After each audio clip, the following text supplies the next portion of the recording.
Halo semua, saya mendapatkan banyak komentar dari teman-teman yang Muslim yang berkata bahwa Islam adalah agama damai.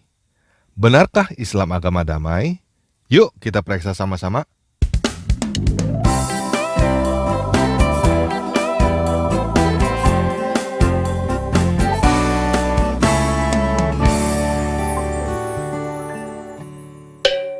Nah, sekarang kita bertanya kepada Ustadz Khalid Basalamah ya.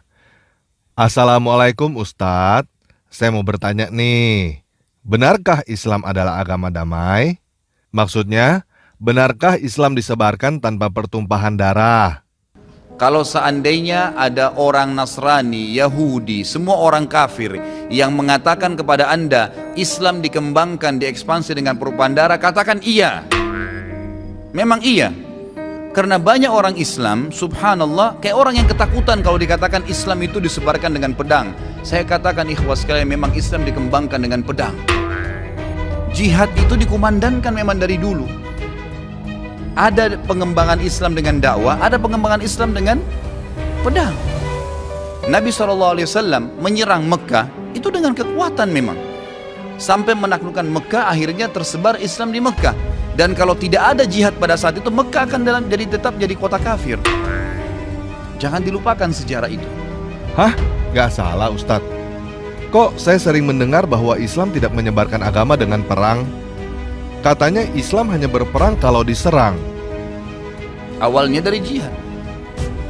Banyak orang subhanallah menganggap takut kalau mengatakan Islam disebarkan dengan pertumpahan darah. Memang benar. Pada saat maju menawarkan peperangan, kita tawarkan Islam dulu. Tidak bisa Islam, tidak bisa orang jihad kalau tidak tawarkan nih. Kecuali kalau kita diserang tiba-tiba. Kalau untuk ekspansi, syarat mutlak disepakati oleh jumhur ulama, harus tawarkan Islam dulu. Kalau mereka nolak baru jizyah, upeti. Kalau mereka nolak baru perang. Dan ini tanpa nunggu kita diserang. Memang ini ekspansi. Memang ekspansi Islam, disebarin Islam itu. Gitu kan? Kalau mereka nolak terjadi peperangan. Ini memang peperangan. Kasus saya katakan Mekah misalnya. Kemudian waktu Nabi SAW menyerang Tabuk, gitu kan? Perang Hunain. Waktu Nabi SAW melanjutkan menyerang wilayah-wilayah yang mendekati kota Taif, gitu kan? Dan banyak peperangan-peperangan yang lain. Nabi SAW ekspansi Islam. Tapi kita fair, datang menawarkan Islam, nolak baru kemudian ya kita bayar jizyah. Kalau nolak baru perang. Oh begitu. Ya. Berarti Islam bukan hanya berperang kalau diserang. Islam menyerang atau ekspansi untuk menyebarkan agama. Untuk ekspansi, pertama menawarkan Islam, kalau menolak disuruh bayar jizyah, kalau menolak baru perang. Betul ya? Yakin gak nih Ustadz bahwa ini adalah apa yang diajarkan dalam agama Islam? Kita harus tahu memang ini ibadah dalam agama. Hah? Ini adalah ibadah? Ini ibadah dalam agama. Jangan karena kita dikatakan teroris lalu kemudian kita tidak berani jihad. Enggak, ada jihad itu. Tapi pada tempatnya dan waktunya, gitu kan? Pada tempatnya dan waktunya. Pertama Allah SWT mengatakan kalian harus punya persiapan, keterampilan untuk berperang. Dan itu untuk menakut-nakuti musuh-musuhnya Allah. Memang dianjurkan. Nabi SAW menyuruh kita punya persiapan. Nabi SAW tiap hari melatih sahabatnya berkuda, melempar tombak, memanah, berenang. Bahkan beliau mengatakan ajarkan anak kalian menunggangi kuda sementara kuda itu berlari dan suruh dia loncat di atasnya. Para sahabat tiap hari melatih diri mereka dengan keterampilan. Bukan untuk terorisme, bukan untuk merebut haknya orang lain, tapi untuk membela agama Allah Subhanahu Wa Taala. Karena itu asasnya jihad, kata Nabi SAW, siapa yang berperang ya untuk meninggikan kalimat la ilaha illallah dia akan masuk surga. Memang itu targetnya. Bukan untuk terorisme? Bukan untuk terorisme, tetapi untuk menakut-nakuti orang? Untuk menakut-nakuti musuh-musuhnya Allah. Memang dianjurkan. Bukan untuk terorisme, tetapi untuk menakut-nakuti orang. Yang disebut dengan terorisme ya menakut-nakuti orang itu Ustadz, menebarkan teror. Jadi apakah umat Islam boleh membunuh Ustadz? Pertanyaannya, bolehkah saya membunuh orang yang menghina Nabi SAW? Kalau kita kembali ke dalil, boleh. Kalau kembali ke dalil, boleh. Nabi SAW pernah menyuruh para sahabat membunuh Ka'ab bin Ashraf. Baca dalam riwayat Bukhari. Kenapa? Ka'ab bin Ashraf ini selalu menghina Nabi SAW. Selalu menghina Nabi. Apa kata Nabi SAW? Siapa yang mau bunuh orang ini buat saya? Ponakannya Ka'ab mengatakan saya. Lalu pergilah mereka lalu menyelesaikan 3-4 orang pergi membunuh Ka'ab bin Ashraf. Maaf ya Ustadz, saya kurang yakin. Saya coba tanya lagi kepada Ustadz yang lain ya. Ustadz Insan Mokoginta. Assalamualaikum Ustadz Insan Mokoginta. Saya mau nanya nih, apakah benar umat Islam boleh membunuh? Surat Muhammad ayat 4. Beliau menunjukkan surat Muhammad 4. Tolong dibaca Pak Ustadz dengan Pak Pendeta, hati-hati. Itu ada di kurung. Ya, apabila kamu bertemu dengan orang kafir di medan perang, itu dibuang, maka pancunglah batang leher mereka. Jadi boleh kita membunuh.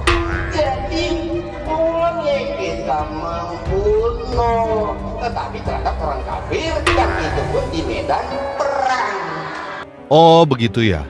Jadi klaim bahwa Islam adalah agama damai yang tidak ditebarkan dengan perang itu adalah dusta dong Ustadz. Tapi berdusta itu kan nggak boleh Ustadz. Dibolehkan dusta dalam Islam. Dalam peperangan, kalau musuh tangkap, antum ditawan lalu ditanya, berapa jumlah pasukan Islam? 1 juta. Padahal sebenarnya cuma 1000. Kemudian yang kedua adalah memperbaiki 2 orang yang sedang bertengkar. Si A, si B lagi bertengkar, lalu kita datang kepada si A. Sebenarnya si B itu merasa bersalah.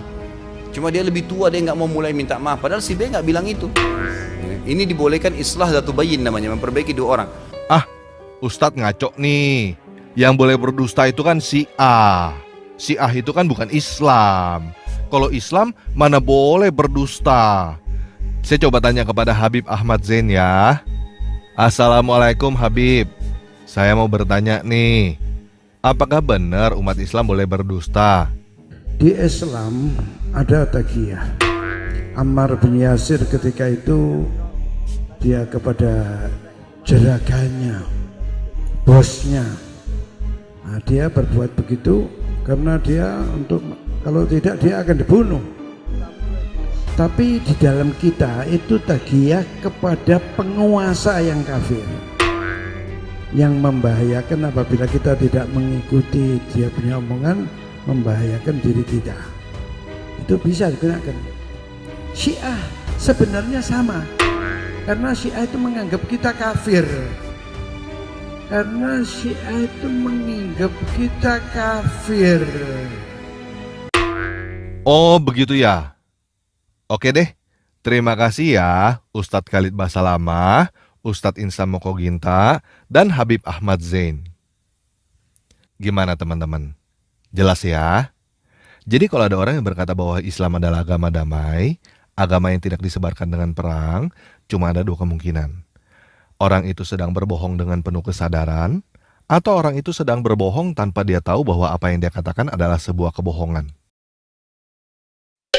Nah, sampai di sini, pasti banyak teman-teman muslim yang mau berkata, oh orang Amerika juga begitu, orang Belanda juga begitu, orang kafir juga begitu, penjajah. Jadi sekarang saya langsung aja menjawab teman-teman yang mau memberikan komentar bahwa orang kafir juga begitu. Terima kasih, karena kamu telah membuktikan bahwa agama kamu tidak ada bedanya dengan kafir. Orang kafir begitu, kamu juga begitu, sama aja.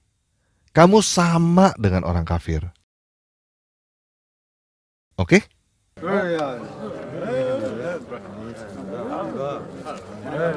Hah? Apa? Kita sekarang sedang dalam keadaan damai. Oh. Yuk kita baca Al-Quran surah 9 ayat 123. Wahai orang-orang yang beriman, perangilah orang-orang kafir yang di sekitar kamu. Dan hendaklah mereka merasakan sikap tegas darimu, dan ketahuilah bahwa Allah beserta orang yang bertakwa. Jadi begini teman-teman yang muslim. Saya tahu bahwa banyak dari kamu sebenarnya adalah orang yang baik. Saya tahu bahwa sebenarnya banyak dari kamu yang tahu bahwa perang itu cuma membawa bencana dan penderitaan. Menang jadi arang, kalah jadi abu. Tetapi kenyataannya, surah 9 ayat 123 ini ada di dalam Al-Quran. Kamu bisa mengarang pembenaran apapun yang kamu mau. Tetapi kamu tidak bisa membantah kenyataan bahwa Al-Quran menyuruh kamu berperang kepada orang-orang kafir yang ada di sekitar kamu. Coba sekarang kamu tanyakan kepada hatimu yang paling dalam. Coba kamu bayangkan tetangga-tetangga kamu yang tidak seagama dengan kamu.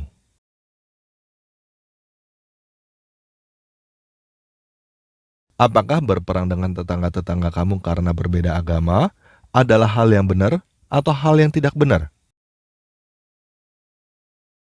Kalau kamu berkata bahwa berperang dengan tetangga kamu karena berbeda agama adalah hal yang benar, kamu sakit jiwa, bro.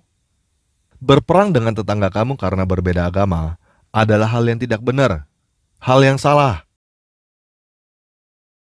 Kamu tidak akan masuk surga karena kamu berperang dengan tetangga kamu. Dan kamu tidak akan masuk neraka karena kamu tidak mau berperang dengan tetangga kamu. Nah, kamu mungkin tidak mau berperang dengan tetangga kamu karena berbeda agama.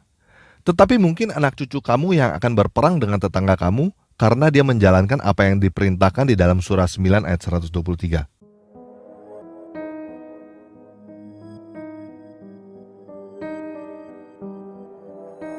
Pertanyaan saya, apakah kamu mau melihat anak cucu atau keluarga kamu membunuh tetangga kamu karena mereka berbeda agama?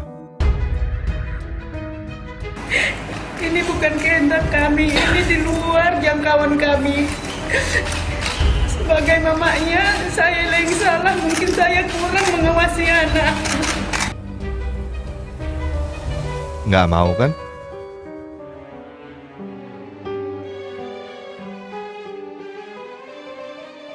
Jadi begini, sebelum teman-teman meninggalkan Islam, saya mau memberikan satu ilustrasi supaya teman-teman mengerti apa yang teman-teman lakukan. Oke? Ada seorang anak yang sedang dalam perjalanan pulang. Di tengah jalan, dia ketemu seorang preman yang berkata, Serahkan uang kamu kalau kamu mau selamat. lalu anak itu berkata, Om mau merampok saya ya Om. Preman itu berkata, Oh tidak, saya meminta baik-baik. Saya ini cinta damai, tidak suka berkelahi. Makanya, kamu serahkan uang kamu kepada saya. Kita damai. Kamu bisa pulang dengan selamat. lalu anak itu berkata, kalau saya nggak mau kasih uang ke Om gimana? Preman itu menjawab, Berarti kamu tidak mau damai. Kamu ngajak perang. lalu anak itu berkata, oh jadi Om ini garong ya. Kemudian preman itu berkata, Dasar anak kurang ajar, berani menghina saya. lalu anak itu digebukin, semua uangnya diambil, dan setelah itu preman itu berkata, Syukurin loh, tadi udah ditawarin damai nggak mau, malah menghina saya. Itu salah kamu sendiri. nah, pertanyaan saya, apakah preman itu menjadi preman suci hanya karena dia pakai baju putih dan berdoa 5 kali sehari? Islam itu artinya bukan damai, guys. Damai bahasa Arabnya adalah salam, bukan Islam. Islam itu artinya menyerah, atau tunduk, atau takluk, bukan damai.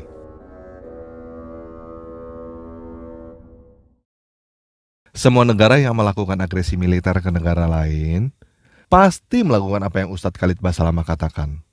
Pertama, ancam dulu, nyerah atau perang. Dan sebelum melakukan agresi militer ke negara lain, semua juga melakukan persiapan dulu, latihan, siapkan senjata. Untuk mempelajari hal ini nggak perlu agama, guys. Semua penjajah juga melakukan hal itu.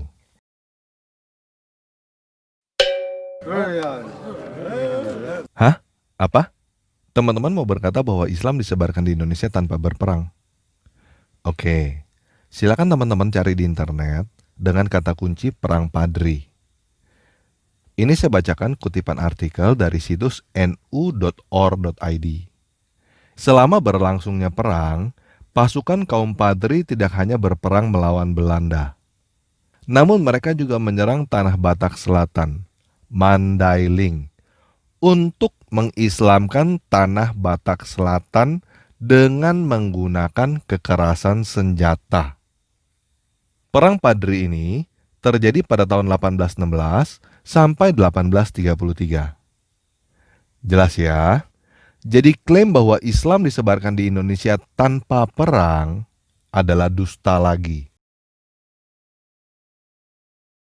Pertanyaannya adalah, apakah kamu beragama untuk belajar berdusta dan berperang?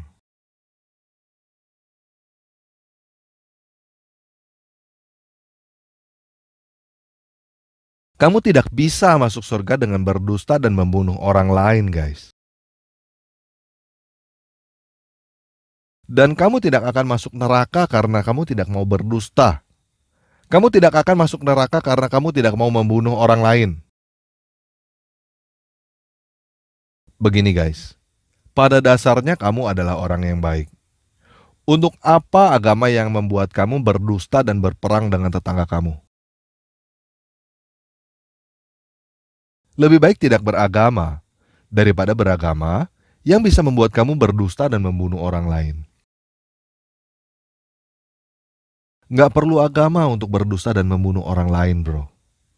Orang yang tidak beragama juga bisa berdusta dan membunuh orang lain juga kok. Betul?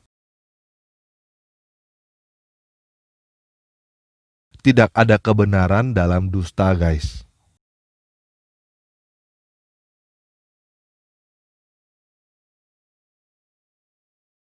Jadi gimana? Kamu mau meninggalkan Islam nanti atau meninggalkan Islam sekarang?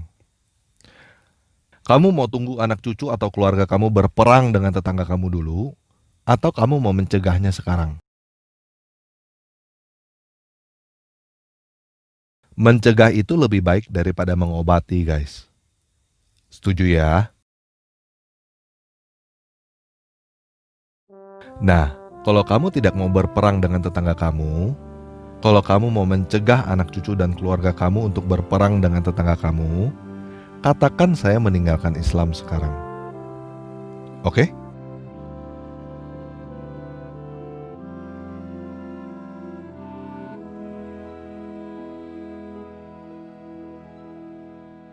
Oke, katakan saya meninggalkan Islam sekarang.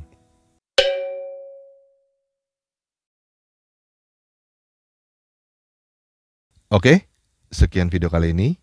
Tuhan memberikan damai sejahtera bagi kita semua.